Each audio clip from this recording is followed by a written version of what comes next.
12 taon na pala kaming nakabukod. Bumukod kaming mag-asawa kasama ang mga anak, nakaupa lang, simpleng bahay pero puno ng responsibilidad. Sa una parang kalayaan, walang nakikialam sa oras, walang nagdidikta kung kailan maglilinis, maglalaba o magluluto. Pwede mong gawin ang gawaing bahay kahit kailan. Kapag sinipag, gagalaw. Kapag pagod, hihinto muna. Pero habang lumilipas ang mga araw, buwan, taon, doon mo mararamdaman ang bigat ng desisyon.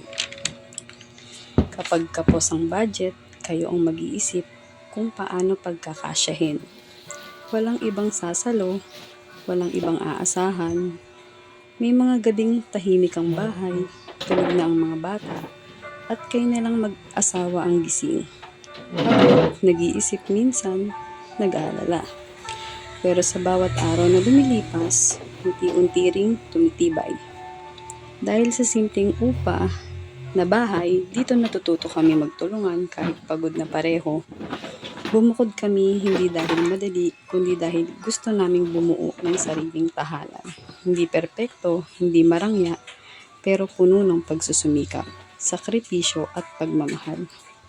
At sa tahimik na bahay na ito, kahit nakaupa lang, dito namin hinuhubog ang kinabukasan ng aming pamilya.